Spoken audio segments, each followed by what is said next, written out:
The McAllen School District wants $335 million of new debt. Don't let a mistake raise your property taxes.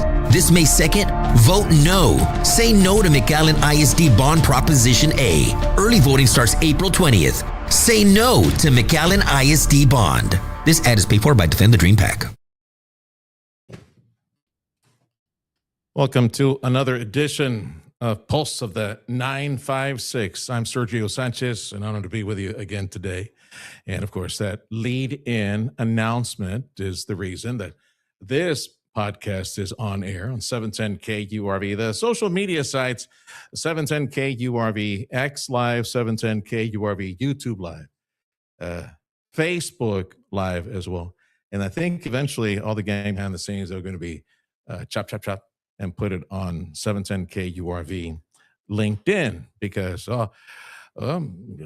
all these bumpy views over at LinkedIn, they think they're too good to do live. So eventually we'll put the live broadcast on LinkedIn as well. Again, thank you to James Quintero. I've been speaking with him off air here for a few minutes. James Quintero is with the Texas Public Policy Foundation, a conservative think tank, and they provide great information for taxpayers. I'll refer to them as the Taxpayer Watchdog, Texas Public Policy Foundation. James, welcome to the podcast. And let me lay the foundation properly. With the Texas Public Policy Foundation, James, you have neither a in favor or against position on the bond, right? Let's just put it out there because, before we get started on this thing, right? Well, Sergio, it's great to be with you. Thank you for the invitation and the opportunity to talk about this particular proposition. Yeah, and as you mentioned, the Texas Public Policy Foundation is a 501c3 nonprofit based here in Austin, Texas. And because of our C3 designation, the IRS does not permit the foundation from taking a position on a proposition or for a political candidate. So because of that, really, my job is to help inform voters as to the circumstances surrounding the bond and really, encourage them to make their own decision, whether it's a good idea or not. You know what I think we need to start at, James, is if you could, I'm remembering what the great Rush Limbaugh used to say years ago. He had a God-given gift and talent to regurgitate, explain things in policy, government that were complex and make them understandable. I'm going to give you the Herculean task to describe funding for ISDs in Texas. You got a little portion here. We all pay taxes, all property owners, we pay taxes. And we got a chunk of it is for salaries and administrative. The other chunk is for financing, construction projects, things like that. Can you explain to me how all this is divvied up in the state of Texas when it comes to traditional public school financing?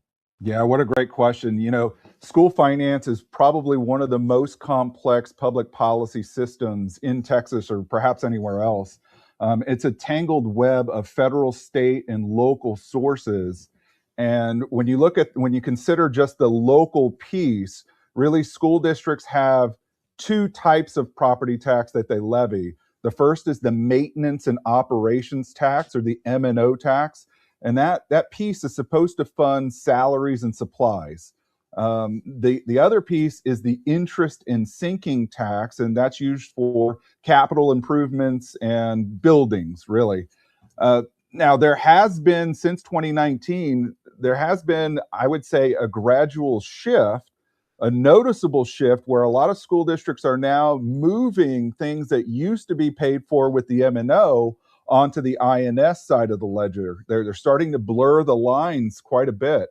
And as a result, I think it's putting upward pressure on everyone's tax bill. But just know, when you consider school finance or school property tax, really there's two pieces: the M&O, which again pays for salaries and supplies, and the INS, which is supposed to pay for buildings. So as voters go and they make their decision, yes or no, at the ballot box, this May, they'll be deciding on a cost that relates to the INS side of the tax rate. The McAllen School District is asking for $335 million, asking the voter to say yes, so they can borrow for capital repairs, improvements, brick and mortar, security. They have a list that they've provided at their website, the McAllen ISD website. They've broken it down, and it looks to be majority repairs, AC systems, roofs, things like that. They express the tax rate at 93 cents. They also explain that despite the fact that it says on the ballot, it has to say, my understanding is by Texas law, this measure, tax increase, and they're saying, no, it's not a tax increase. We don't see that happening anytime soon. They're, pinky promise, they're doing the blood pact, whatever, cutting their hands. They're saying everything possible to explain to voters that this is not a tax increase. And I hear them, because as they explain it from one position, what say you to that argument that it is not a tax increase? Don't believe what's written on there. They are not going to borrow and increase what is being paid for right now, the debt. They're just, whatever debt they have, they're going to pay it off and just continue with that new debt paying off, servicing that debt sometime near future. Yeah, the McAllen ISD's bond first appeared on my radar when I read some comments in the media coming from its superintendent. And the superintendent was effectively saying, hey, if voters approve this measure, we're going to maintain the same tax rate in perpetuity. In other words, you can vote for this bond and it won't increase your tax rate. Well, I've been in this business a long time, and it's rhetoric like that really chaps my hide, because what they're doing is they're playing on people's ignorance when it comes to the tax system. And I don't blame folks. The tax system is extremely complicated. But generally speaking, a very crude way to think about Texas's property tax is to understand that tax rates times tax values equals your tax bill, right? Rates times values equals your bill. So in an ideal system, there is an inverse relationship between rates and values, meaning that as one goes up, the other should come down, right? So as to maintain some measure of integrity in your tax bill. If you keep one variable the same and the other continues to grow, then you're going to explode your tax bill. So what this superintendent is telling me is, if I'm going to hold your tax rate the same while your values go up, implying that your tax bill is going to increase substantially in future years due to that action. By the way, I went back and I looked at some of the taxable value growth that residents in McAllen have experienced over the last 10 years, and it's significant. In fact, according to the district's own data, taxable values are up 63% over the last 10 years. So if you keep that rate the same for 1 year or multiple years, and you just let values carry up, your bill is going to go up quite a bit. Understood. James Quintero with Texas Public Policy Foundation, Taxpayer Watchdog Group. And this podcast from 710 KURV, made possible by Defend the Dream PAC. Defend the Dream PAC is likely going to be addressing that precise issue that you're mentioning right now, which is how the present taxation system for Texas property owners for Texas works, or in my opinion, this ain't working for me, where every year we have valuations. Every year the value of our property goes up without us doing nothing on it. I didn't have a pool or carport. That needs to be stalled, frozen, kicked down the road like other places. They do it every 3 years, 5 years. That needs to be capped as well. So they're trying to provide, that Defend the Dream PAC, trying to provide for the conversation on this McAllen school bond, enough information on that. But everything that you just told me, James, I can just hear the proponents right now saying, the school district has nothing to do with the folks that say your house costs more this year, or is somehow miraculously more valuable this year. The school district's not responsible for that. We got to change the system in Texas. What do you say to that? Actually, I agree. We are working toward a fundamental transformation in the Texas tax system. Really, what we're encouraging lawmakers to do is to gradually eliminate school district maintenance and operations taxes altogether. And we've mapped out how we get from where we are to where we want to be using state surplus tax dollars, right? Our goal is to eventually get those rates down to zero and keep them there in perpetuity. Now, in the meantime, what we need voters to do is to recognize that new debt brings on new taxes. Now, sometimes those taxes are justified, sometimes they're not. One bit of information that I found really interesting when digging into this district is the fact that, you know what, I'm not sure the case is really there for new buildings. And here's why. If you look at school district enrollment over the last 10 years, what you notice is that McAllen ISD has shrank by 20% over the last 10 years. And again, this is the district's own data, which shows this decline.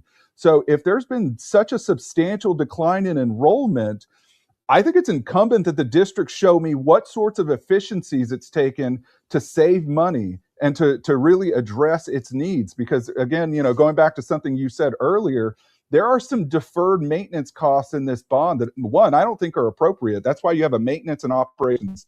But two, if you're going to put this forward and say, look, we really need, you know, $100 million for deferred maintenance, then there ought to be some demonstrable steps taken to really shore things up on the expenditure side. And I don't see evidence of that in their audits. The McAllen School District borrowed X amount back in 2005.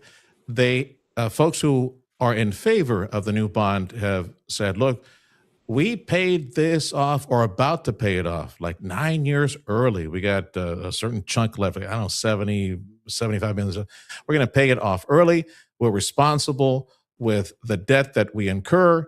And we need to keep going and finance all these repairs and all these projects and get kids out of portable buildings and put more security, all those things that they say. Because and I hope I am explaining it the way they said it. They said if voters say no to the bond issue, when the rest of the bond from 2005 is paid off early, 9 years early, then the 13 cents that are allocated, and from the 93 cents, 13 of that, it helps with paying off that debt. They're going to lose that opportunity to get that funding for that. Did I explain it correctly? Are they correct? I mean, did I understand what they were trying to explain to me?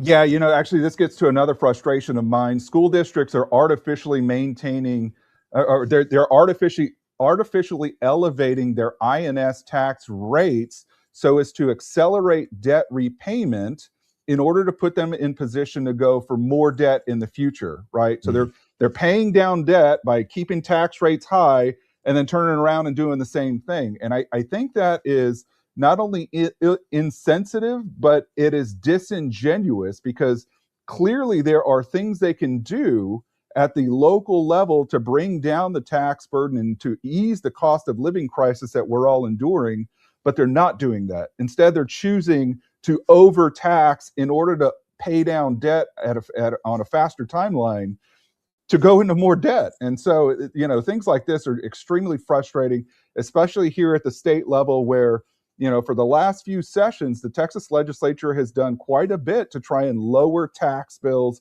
and really ease the affordability crisis. And yet there's so many local actions that take us in the opposite direction. They erode state-directed tax relief. And it really, I think it's going to set the stage for some aggressive state-level reforms come 2027. James Quintero is with the Texas Public Policy Foundation. We're talking about the $335 million proposed bond. McAllen ISD is asking voters on May 2nd to vote up or down the proposal for $335 million in bonds. And James Quintero with Texas Public Policy Foundation. This conversation provided by Defend the Dream PAC, folks who, you'll see the signs out there. Folks are saying no to this PAC, to this proposal. Now, going back to what I just told you, James, if we're at 93 cents and the 13 cents is used to pay off, that's not going away, right? Or once the debt is paid from 2005, that goes away and the rate becomes 80 cents. That's not right? Because there's other items that are being paid for in the 13 cents that they've been allocating for to pay the interest and the sinking fund, all that in the formula, right? So it gets a little complicated and there's a lot of discretion in the process, but really what you ought to know is that when it comes to determining tax rates, whether it's on the M&O side or the INS, maintenance and operation, maintenance and operations or the interest and sinking part, there's discretion in there where your local elected officials have a lot of ability to say, we're either going to set it here or we're going to set it here or somewhere in between. So what that ought to urge voters to do is go and have those hard conversations with your trustees, with your city council members, with your county commissioners, right? We need folks to really get in there and start asking hard questions about how their local elected officials are protecting taxpayers and really prioritizing the family budget over the government's budget. Mm-hmm. Yeah. I hear those who oppose the bond measure. It makes sense to me when they say it back. 2015, they'll say, 2015, voters said no, a resounding no, if I remember correctly, to a bond proposal from McAllen back 11 years ago. It was very different. Let's just be honest. It was, for what I remember, very different back then. It was more visionary and avant-garde, and let's try these new concepts and all this crazy stuff.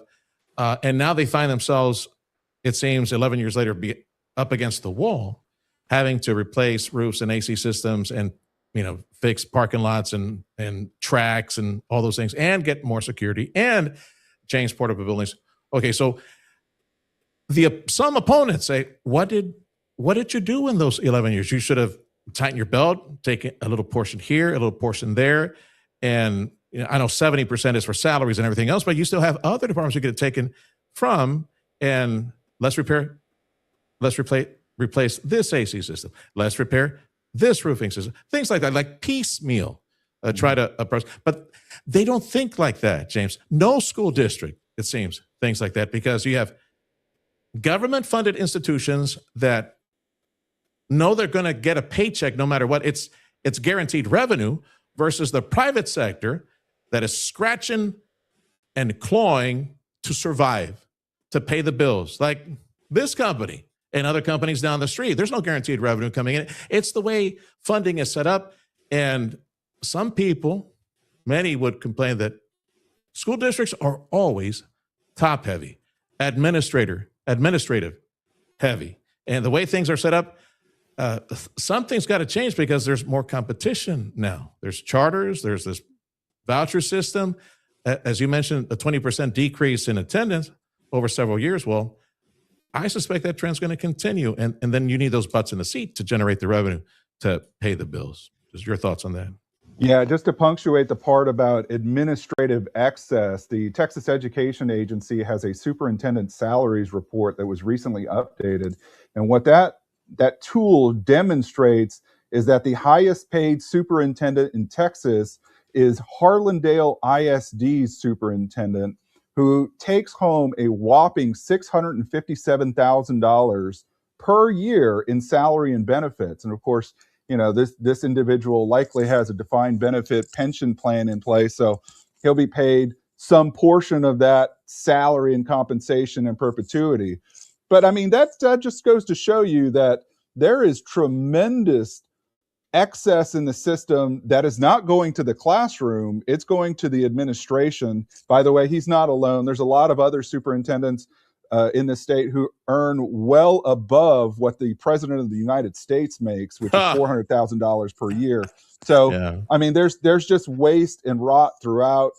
One of the things that strikes me about this bond and other bonds is just how it's being put forward. When you hear the school district talk about this $335 million proposal, they'll offer that up for public consumption without actually telling you the full cost. And what I mean is, when you consider this $335 million in new debt, voters ought to know that that's principal only. When you include the interest cost, now the full debt burden has effectively doubled. And this is every district has what's known as a voter information document that accompanies its bond propositions. And per the district's own bond propositions, the full weight of this measure is closer to $650 million once it's fully repaid. So, these are things that ought to be considered in light of not only some of the other excesses, but just in terms of sheer size and cost. I think voters really have to ask, are the things being put forward truly worth $650 million over the life of this bond? That's something they'll have to decide. Yeah, James Quintero, Texas Public Policy Foundation.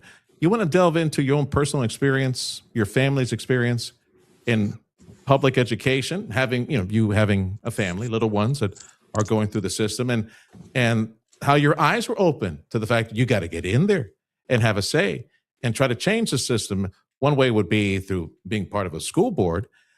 I just think the whole setup on funding education in Texas, somehow it's got to change. But if you're willing to share some of your personal experience, your family's personal experience, I think that would be relevant to the conversation. Well, what a great question, and thank you for that. So a few years ago, my wife and I moved out to a community west of Austin. It's still relatively normal out there. We actually love it. As part of that experience, my wife very much wanted to get involved in school board matters because we have 5 kids, all of whom have gone through the public education system. She wanted to make sure that what was happening in Austin really didn't spread out to that part of the world. And so she got involved in school board politics, and really it was an eye-opening experience for me personally, because what it showed me is the extent to which taxpayer-funded lobby groups like the Texas Association of School Boards are intertwined, even in small town Dripping Springs. They are intertwined with the process, and they exert this left-wing influence not only on newly elected trustees, but on existing board members as well. So, and I'm certain that this influence is not limited to our area. It exists throughout the state. And what it does is it demonstrates to me the sorts of pressures and the sorts of influences that are built into the system that really propel this debt issue forward, that really drag our school boards in a left-leaning direction, that really mobilize the public education community against taxpayers when it comes time to advocate at the legislature on behalf of conservative values.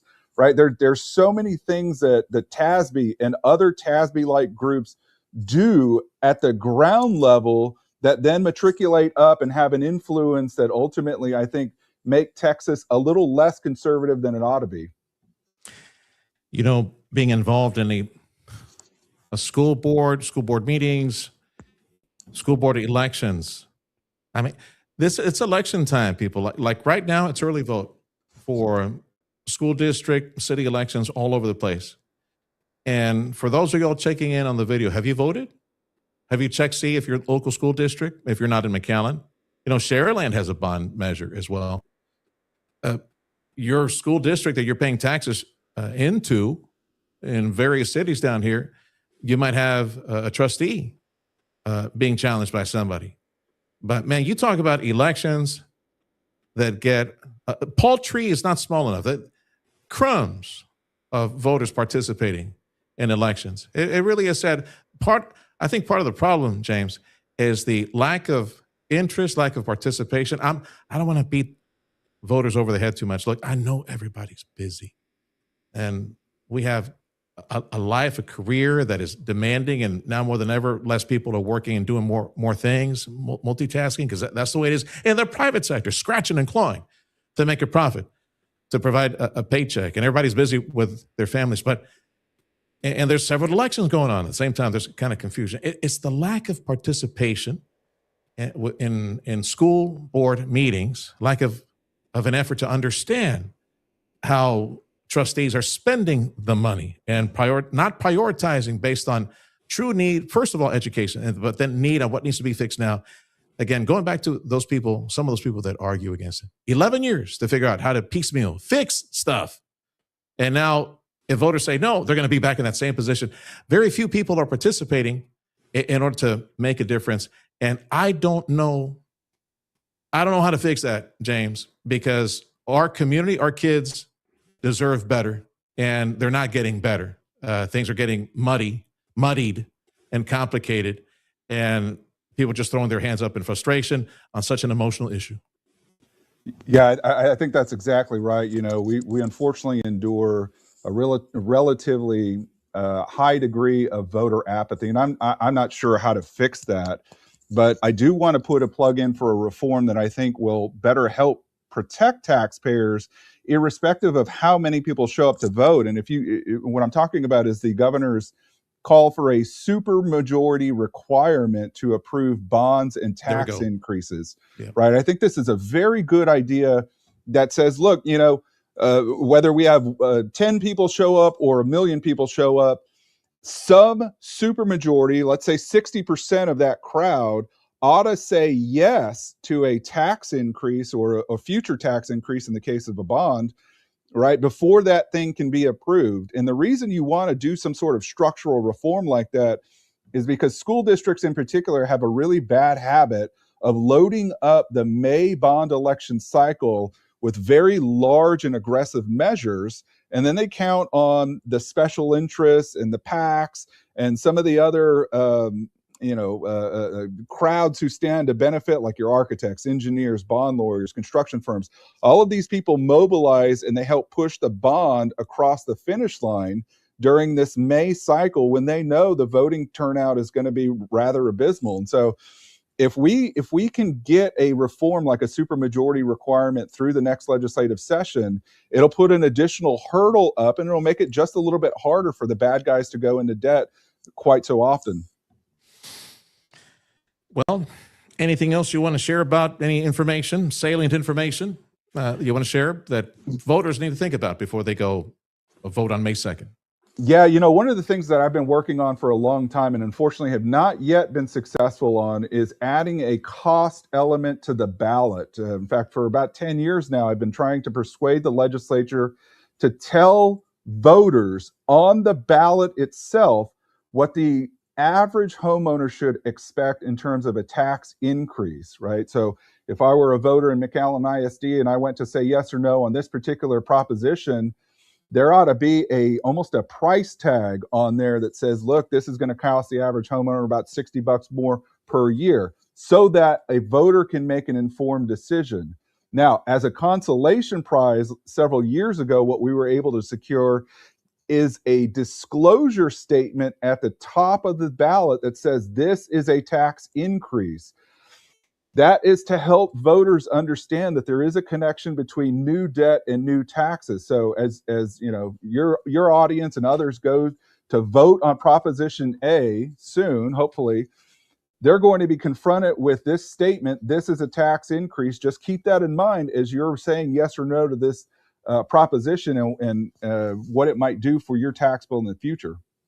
Just because other forces, the appraisal district, you can expect that in the meantime, unless lawmakers change the system next year, where evaluations would be kicked down the road every, 3-5 years, they index it based on, like inflation, not cumulative, but just like a standard yearly inflation, like 2%, 2.5%.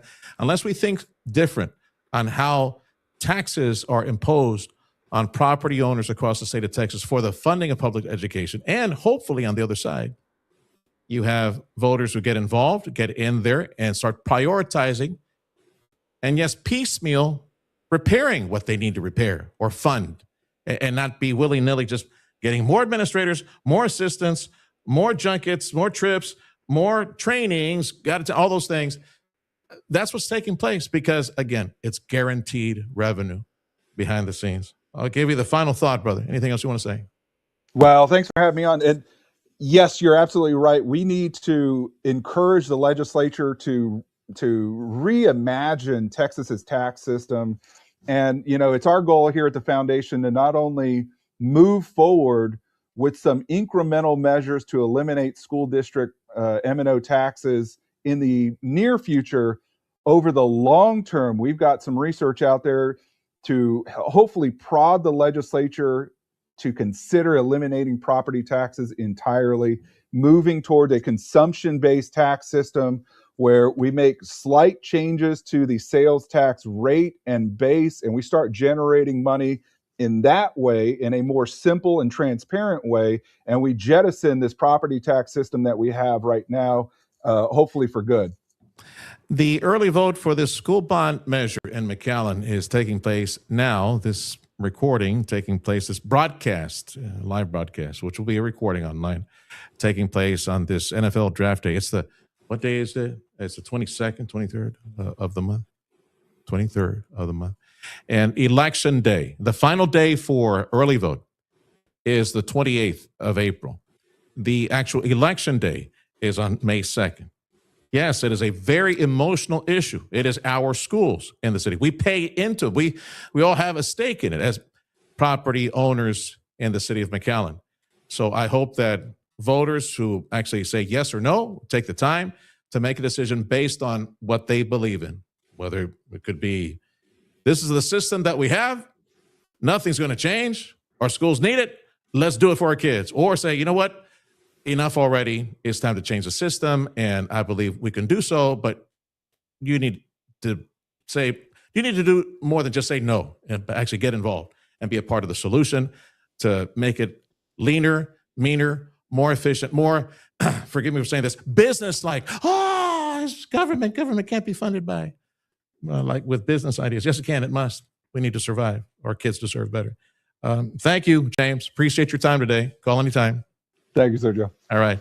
James Quintero with Texas Public Policy Foundation. Look for them online. Again, election day for the bond election at McAllen ISD for all local school elections. That's May 2nd. Early vote ends on April 20th. I'm Sergio Sanchez, and this has been another edition of the Pulse of the 956.